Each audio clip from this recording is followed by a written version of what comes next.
Welcome back to Uma creations. ఈ రోజు మా టీం రెడీ అయిపోయింది. గీతా జయంతి గురించి మేము మీ అందరికీ కొన్ని తెలియజేయడానికి. సో మొదలు పెట్టేద్దామా? అందరికీ గీతా జయంతి శుభాకాంక్షలు. కార్తీక మాసం హడావుడి అయిపోయింది.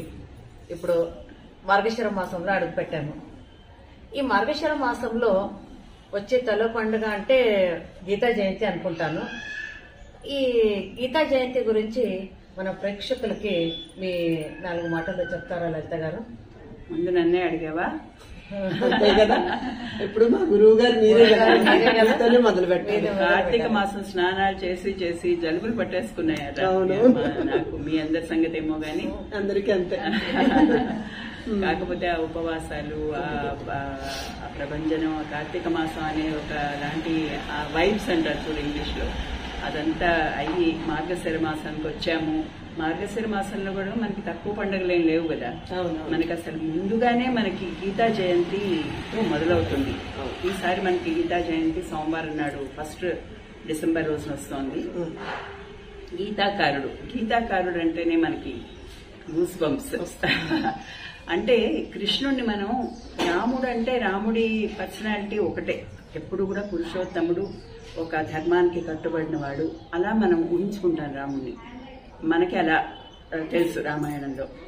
కృష్ణుడికి వచ్చేసరికి కృష్ణుడికి ఎన్నో బహువిధ రూపాలు ఉన్నాయి, బహువిధాలైన నేచర్ ఉంది, బహువిధాలైన సంఘటనల్లో రకరకాలుగా ఆయన ప్రవర్తించారు.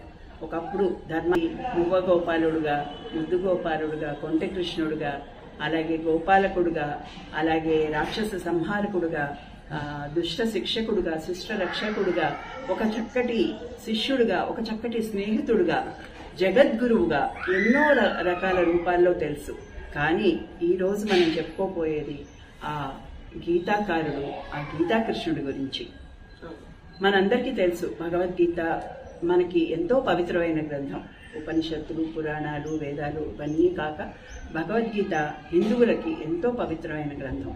అయితే ఇప్పుడు ముఖ్యంగా మనం ఈ మధ్య కాలంలో తెలుసుకుంటున్న విషయం ఏంటంటే, హిందువులకే కాకుండా మిగతా ఎన్నో మతాల వాళ్ళకి, ఎన్నో దేశాల వాళ్ళకి ఖండాంతరాలుగా దీన్ని వ్యాపించి గీతా సారాన్ని అందరూ తమకు తను అన్వయించుకొని, దాంట్లో మంచి లక్షణాన్ని తమకు తాము ఆపాదించుకొని వాటిని ఫాలో అవుతున్నారు.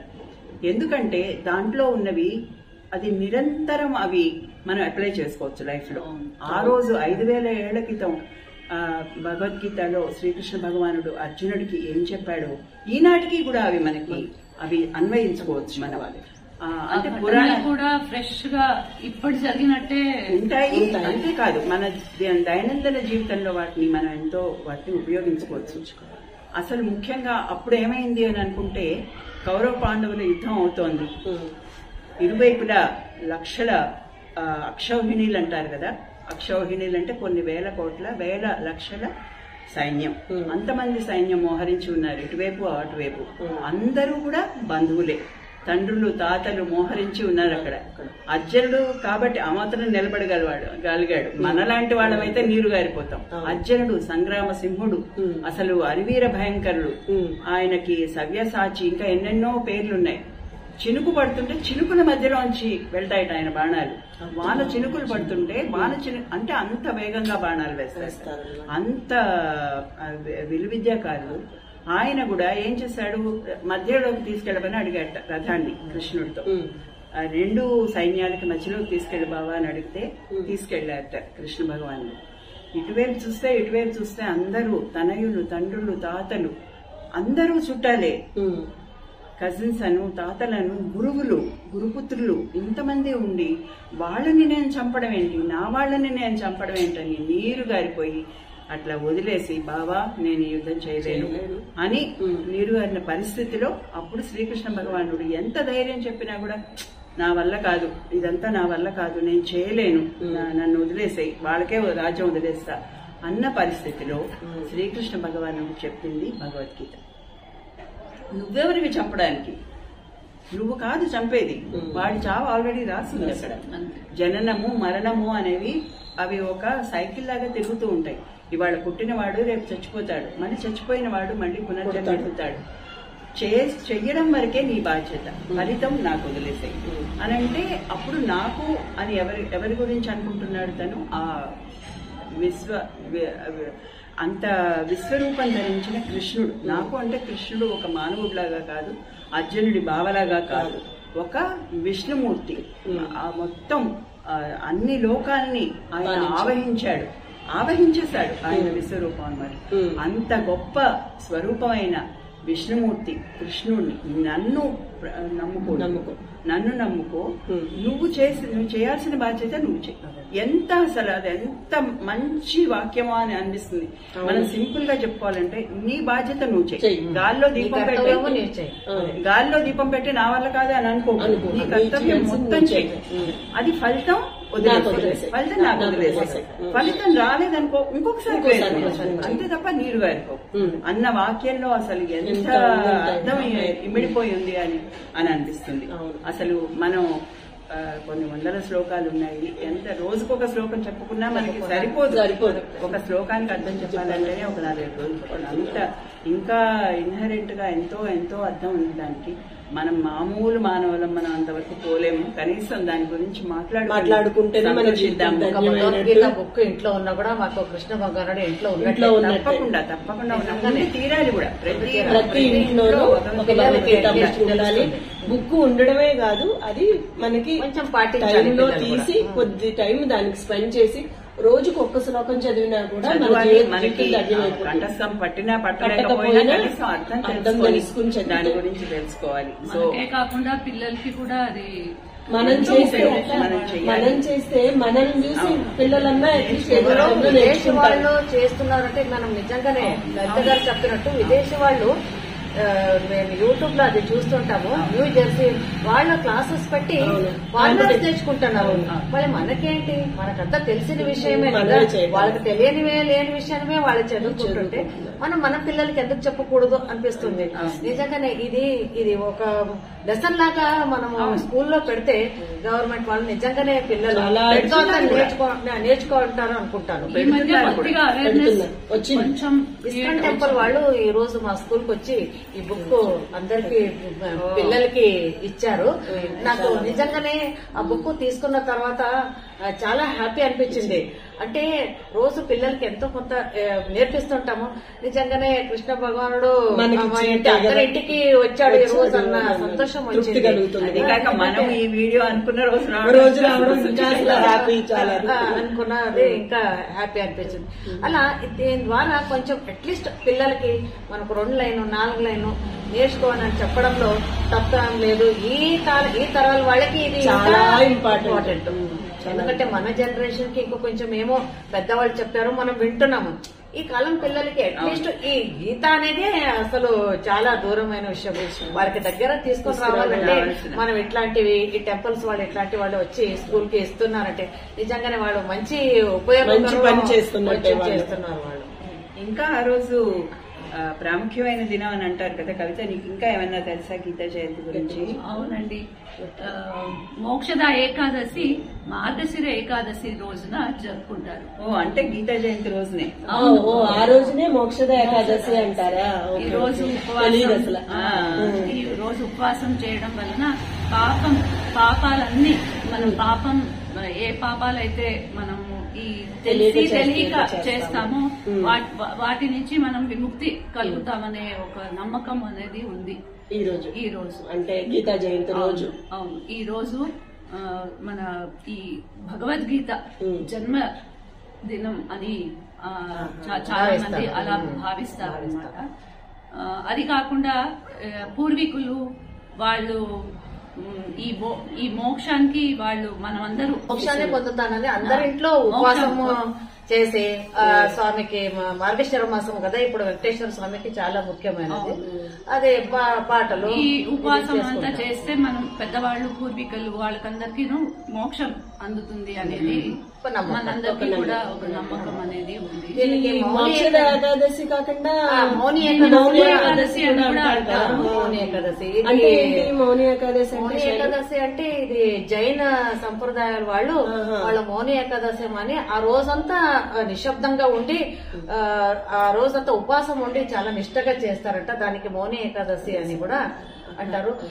ఏకాదశి రోజు ఏమి లేదు, ఆ స్వామిని తరించుకోవడం, భజనలు, పాటలు, కుటుంబ సభ్యులంతా వెళ్లి దర్శించుకోవడము వెంకటేశ్వర స్వామికి, విష్ణుమూర్తి అదే భగవానుడికి ఎక్కువ ఆ రోజు పూజలు చేస్తే ఎంతో పుణ్యము అని సంప్రదాయాలు మన పూర్వీకులు చెప్తారు.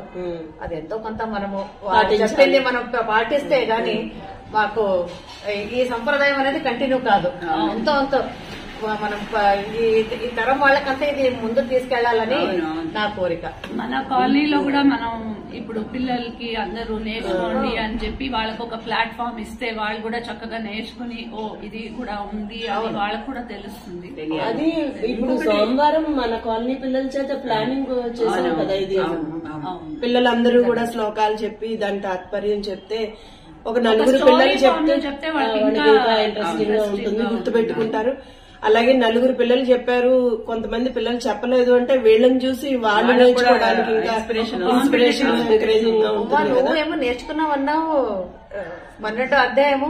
అవును, సరే మన ప్రేక్షకుల వైపు తెలుసా, ఈ మన ఎన్నో యూనివర్సిటీలో, ఇండియాలో కూడా ఎన్నో యూనివర్సిటీల్లో ఇది ఒక కోర్స్ కరిక్యులం కింద పెట్టారు. గుజరాత్ లో, తర్వాత హిమాచల్ ప్రదేశ్ అనుకుంటా. అట్లాగే ఫారిన్ కంట్రీస్ లో కూడా డచ్ యూనివర్సిటీలు, డచ్ పిల్లలకి అబౌవ్ 5th క్లాస్ అందరికీ కూడా ఇది కోర్స్ కరిక్యులం కింద పెట్టారట. వాళ్ళ వీడియో చూసా నేను. అసలు ఎంత బాగా చెప్తున్నారో పిల్లలు. వాళ్ళ ప్రొనౌన్సియేషన్ కూడా కరెక్ట్ చేస్తున్నారు వాళ్ళు. అంటే ఆ ఇంగ్లీష్ యాక్సెంట్ రాకుండా మన సంస్కృతి చక్కగా అసలు భాష బాగా వచ్చేలాగా కరెక్ట్ చేస్తున్నారు టీచర్స్. అది ఇంకా నచ్చింది. అక్కడే ఇట్లా ఉందంటే మన భారతదేశంలో నేర్పించాలి ఖచ్చితంగా. ఇప్పుడు పిల్లల్లో పెద్దల్లోనూ కూడా ఈ అవేర్నెస్ వచ్చింది. ప్రతి ఇంట్లో కూడా ఈ భగవద్గీత శ్లోకాలు, దాని తాత్పర్యం కూడా చాలా నేర్పిస్తున్నారు. ఎందుకు అంటే ఈవెన్ లాస్ట్ ఇయర్ వరకు నేను కూడా ఎప్పుడు భగవద్గీత అనే పేరు వినడమే గాని, నేను ఎప్పుడు ఇంట్లో బుక్ కూడా ఉంది కానీ నేను ఏ రోజున దాన్ని తీసి చదివింది అయితే మాత్రం లేదు. కానీ ఇప్పుడు బాగా ఎక్కువ పాపులర్ అవడం వల్ల అవును కదా, అసలు ఇన్ని చదువుతున్నాము, ప్రతిరోజు లలితా సహస్రనామం చదువుతున్నాము, విష్ణు సహస్రనామాలు చదువుతున్నాము, తర్వాత హనుమాన్ చాలీసా చదువుతున్నాము. ఈ వీటిల్లాగే ఈ భగవద్గీత కూడా మనకి ఎవ్రీడే అంటే ప్రతిరోజు చదివేలాగా మన ఇంట్లో ప్రతి ఒక్క ఇంట్లో కూడా అలా రావాలి.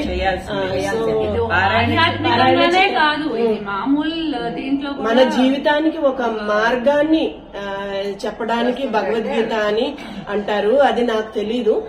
నేను లాస్ట్ ఇయర్ భగవద్గీత క్లాసుల్లో జాయిన్ అయ్యాను.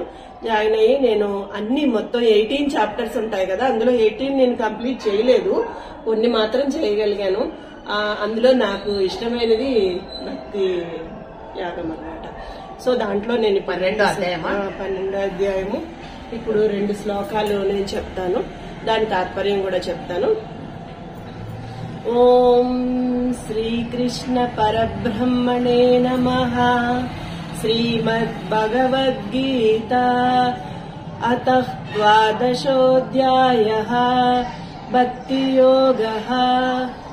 శ్రీ అర్జున ఉవాచ ఏవం సతతయుక్తాయే భక్తాస్త్వాం పర్యుపాసతే ఏ చాప్యక్షరమవ్యక్తం తేషాం కే యోగవిత్తమాః. శ్రీ భగవాన్ ఉవాచ మయ్యావేశ్య మనో ఏ మాం నిత్యయుక్తా ఉపాసతే శ్రద్ధయా పరయోపేతాస్ మే యుక్తతమా మతాః. చాలా చక్కగా చెప్పావు ఉమా. అర్థం కూడా చెప్పాలి, మరి తాత్పర్యం కూడా చెప్తాను. భక్తి యోగం అనేది ఏంటి అంటే ఆయనకి ఎవరికి అర్జునుడికి ఒక చిన్న డౌట్ వచ్చింది, ఒక సందేహం కలిగింది. ఇప్పుడు నువ్వు ఇన్ని చెప్తున్నావు, ఇప్పుడు నిన్ను పూజించే భక్తులలో నీకు నిరాకార భక్తులు ఇష్టమా, సాకార భక్తులు అంటే ఇష్టమా అని. నిరాకారము అంటే ఏంటంటే రూపం అనేది లేకుండా పూజించడం. సాకారము అంటే రూపాన్ని మనం మనసులో ఊహించుకోవడం. అందుకని అర్జునుడు కృష్ణుడిని అడుగుతాడు అనమాట, ఈ రెండిట్లో నువ్వు ఎవరిని బాగా ఇష్టపడతావు అని చెప్పాను. అప్పుడు శ్రీకృష్ణుడు అంటాడు, నాకు సాకార రూపంలో పూజించే భక్తులంటేనే నాకు చాలా ఇష్టము. ఎందుకు అంటే ఒక రూపాన్ని మనసులో ఏర్పరచుకుని ధ్యానించి పూజించి చెయ్యడం అనేది మానవులకి ఈజీ అయిన మార్గము. అదే నిరాకారం అయితే ఏంటి అంటే, నిరాకారం అంటే నీ మనసులో ఒక రూపం లేదు, రూపం లేనప్పుడు నువ్వు మనసులో నిమగ్నము ఎలా చేసి ధ్యానిస్తావు. ఇది కూడా చాలా ఉన్నతమైనది. ఇది ఉన్నతమైనది కాదు అని నేను అంటలేదు, కానీ ఏంటంటే మన మానవులకి ఇది చాలా కష్టతరమైనది. అందుకని ఏంటంటే నాకు నన్ను మనసులో నిలుపుకొని పూజించే భక్తులంటే చాలా ఇష్టము. అలాగే ఈ భక్తి యోగంలో ఈ సాకార నిరాకార రూపాలతో పాటు భక్తులకి ఏమేమి లక్షణాలు ఉండాలి, ఈ భక్తిని ఏ విధంగా మనం చెయ్యాలి అంటే పెద్ద పెద్ద పూజలు, పెద్ద పెద్ద యాగాలు ఇవన్నీ చేసేస్తే భక్తి అని, ఏమీ చేయకుండా మనసులో మనము దేవుణ్ణి తలుచుకుంటే భక్తి కాదని, అలా డిఫరెన్స్ అయితే ఏమీ లేదు. నాకు ఇష్టమైనది ఏంటంటే, నన్ను మీకు ఎన్నో కష్టాలు, సుఖాలు, బాధలు, సంతోషాలు ఉంటాయి, కానీ మీ హృదయంలో ఎక్కడో ఒక చిన్న మూల నా మీద విశ్వాసాన్ని ఉంచి నన్ను నిరంతరము పూజిస్తే నేను మీలో ఉన్నట్టే, మీతో ఎప్పుడు మీ కూడా ఉంటాను అని చెప్పని అన్నాడు. అలాగే భక్తి అంటే హృదయం, భక్తి అంటే మార్గం, భక్తి అంటే దేవుని మీద నమ్మకం అని చెప్పని అలా లక్షణాలని మనకు తెలియజేశాడు. అది కాకుండా ఈ భక్తి యాగంలో తనలో మనము లీనం అవ్వాలి అంటే ఏవి మనము చేయాలి అంటే ఏంటంటే, శత్రువుల్ని ద్వేషించకూడదు, మానవుల మీద జాలి దయ చూపించాలి, ప్రేమ దయ కలిగి ఉండాలి, అసూయ ద్వేషాలు ఉండకూడదు. ఇలాంటివన్నీ గనక మనం నిత్యం చేసే వాటిల్లో మనం మననం చేసుకుంటూ మనము అది గనక మనం చేయగలిగినట్లయితే, వీటిని మనం పాటించగలిగినట్లయితే కృష్ణుడు మనకి ఎప్పుడు మన కూడా మన వెన్నంటి ఉంటాడని చెప్పి ఈ భక్తి యాగంలో చెప్పారక్క. సో భక్తి యోగం నువ్వు ఇంత చెప్పావు కాబట్టి నాకు చిన్న మాట గుర్తొచ్చింది. ప్రవచనకర్తలు చెప్తుంటారు కదా, కలియుగంలో మనము అంటే ప్రాక్టికల్ గా యాగాలు, పూజలు ఇవన్నీ చేసేటంత అంత వ్యయం చేయగలిగిన కెపాసిటీ ఉండదు, ఆ టైం ఉండదు, చేత కాదు, ఇవన్నీ ఉన్నాయి కాబట్టి నామస్మరణ చాలు అంటారు. కలియుగ ధర్మం ఏంటంటే భగవంతుడి నామస్మరణే మనస్ఫూర్తిగా చేస్తే అదే నీకు మహాపూజలు చేసినంత ఫలితం ఇస్తుంది. ధ్యానించుకోవాలి. మనం మనస్ఫూర్తిగా ఎంతసేపు ధ్యానించినా అది ఎన్నో కోట్ల యాగాల కింద సమం అవుతుంది అని చెప్పి మనకి అంటే ఎంత వెసులుబాటు ఇచ్చారు భగవంతుడు. అంటే ఒక పద్ధతి ప్రకారమే చేయాలని లేదు, నువ్వు పని చేసుకుంటూ పాడుకుంటూ జపం చేసుకుంటూ భజన చేసుకుంటూ నువ్వు ఎలా అయినా నన్ను తలుచుకో, నీలో ఉంటాను. అప్పుడే తెలిసిపోయింది వాళ్ళు వాళ్ళకి ఎవరికి టైం ఉండదు, ఏదైనా చేయండి అని సులభ మార్గం ఇచ్చారు కదా. మనం అది కూడా చేయడానికి ధర్మాన్ని బట్టి మనకి అంత వెసులుబాటు ఇచ్చినప్పుడు అది కూడా చేయకపోతే ఈ రోజు చాలా చాలా సంతోషంగా ఉంది. ఎందుకు అంటే గీతా జయంతి రోజున ఒక గంట సేపు మేము అన్ని మర్చిపోయి మేము ఇక్కడ కూర్చుని ఆ కృష్ణుడు చెప్పిన మార్గాల్ని, మాటల్ని, అక్క చెప్పినట్టు ఎన్నో మంచి విషయాలను తెలుసుకున్నాము కదా. ఇంకా నెక్స్ట్ వచ్చే పండుగలు కలుద్దామా? నెక్స్ట్ వచ్చే పండుగలు ధనుర్మాసం వచ్చేస్తుంది, తిరుప్పావై. మళ్ళీ మీ అందరికీ కూడా తిరుప్పావై మీద ఒక వీడియోతో మళ్ళీ మేము తప్పకుండా మిమ్మల్ని కలుస్తాము. అందరికీ నమస్కారం.